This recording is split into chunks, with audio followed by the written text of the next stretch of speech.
안녕하세요. 대한민국에 사는 43세이자 두 아이를 둔 아빠입니다. 지금부터 사회적으로 끊임없이 이슈가 되고 있는 포괄적 차별금지법을 비롯한 평등법 등 유사 법안에 대해 설명드리겠습니다. 차별금지, 평등 추구, 얼핏 들어선 좋은 취지 같아 보이는 말입니다. 도대체 무엇이 문제일까요?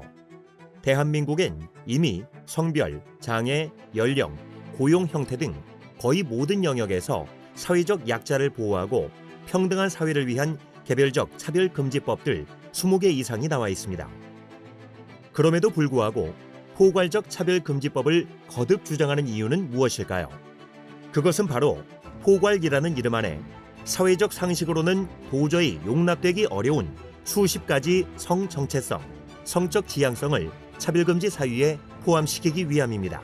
포괄적 차별금지법을 일찍 통과시킨 영국의 경우 유치원에서 아이들에게 성은 2개가 아니라 수십 가지이며 직접 성을 고르도록 가르치고 있습니다. 또한 동성애 권장 교육을 거부한 학교를 폐쇄하기로 결정했으며 동성애 축제를 반대한 5세 아동에게 교내 감금이라는 체벌을 내리기도 했습니다. 프랑스 사례를 볼까요? 학생들의 엄마, 아빠라는 용어 사용을 법적으로 금지하고 부모 1, 부모 2라고 부르도록 가르치고 있습니다. 동성애자들의 인권 보호라는 이유로 말이죠. 캐나다는 어떨까요? 아이들에게 낙태 권장 교육, 동성애 장려 교육을 하고 있으며 부모가 이를 반대할 시 양육권을 박탈하기도 합니다. 이처럼 선진국에서 일어나는 믿을 수 없는 일들이 포괄적 차별금지법 통과 후 일어난 실제 사례들입니다. 그렇다면 포괄적 차별금지법의 가장 큰 피해자는 누구일까요? 남성? 기득권? 아닙니다. 바로 여성과 아동입니다. 미국의 실제 사례를 설명해드리겠습니다. 코네티컷주에서는 신체적 차이에도 불구하고 남녀가 동일한 취급을 받아야 한다는 포괄적 차별금지법에 따라 한 남성이 여성 육상 경기에 출전해서 15차례 우승을 차지했습니다.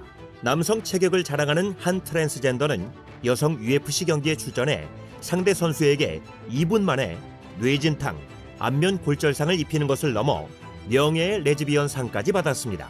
조지아주에서는 자신을 여성이라고 주장하는 한 트랜스젠더가 초등학교 여자 화장실에 들어가 5세 여아를 대상으로 성범죄를 저질렀고, 와이오밍주에서도 화장실에서 10세 여아가 한 남성에 의해 성폭행 당하는 일이 발생했습니다. LA에서는 한 남성이 여성 사우나에 들어가 여성 고객들이 달아나는 사건이 발생했는데 포괄적 차별금지법에 따른 성적 지향성 존중으로 누구도 그를 제지할 수 없었습니다. 상식적으로 이해할 수 없는 일이 벌어지고 있는 것이죠. 포괄적 차별금지법으로 남성과 여성, 트랜스젠더 등의 경계가 무너졌기 때문에 이처럼 화장실, 목욕탕, 탈의실 등 여성 전용 공간에서 수많은 성범죄들이 일어나고 있습니다. 해리포터의 작가로 유명한 J.K. 롤링은 이런 무질서한 사회 흐름에 반대하며 여성 전용 공간에 남성 출입을 반대했다가 트랜스젠더들에게 살해 협박을 받고 있다고 전해졌습니다.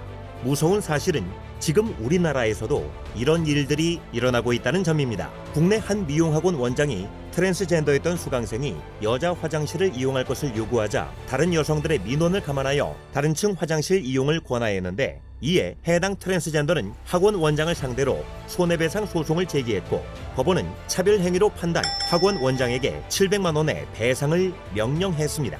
여러분, 과연 다른 여성 수강생들은 학원을 계속 다닐 수 있을까요? 과연 이것이 진정한 평등일까요? 법안이 통과되기도 전에 나타나는 판결을 볼 때 포괄적 차별금지법은 분명히 더 강력하고 큰 사회적 혼란을 야기할 것입니다. 개인의 성적 자유, 성적 지향성이 여성과 아동을 넘어 우리 사회 전체의 안전과 건강보다 중요할 수는 없습니다. 다른 국가 시민들처럼 포괄적 차별금지법 통과 이후 이 법이 이런 결과를 불러올 줄은 몰랐다고 말씀하신다면 이미 늦습니다. 한 번 세워지면 폐지가 어려운 법, 이것은 일부 보수파의 이슈나 정치, 종교적인 문제가 아닙니다.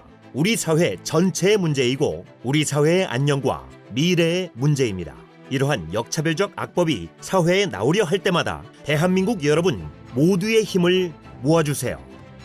이 영상은 올바른 상식위원회의 후원으로 제작되었습니다.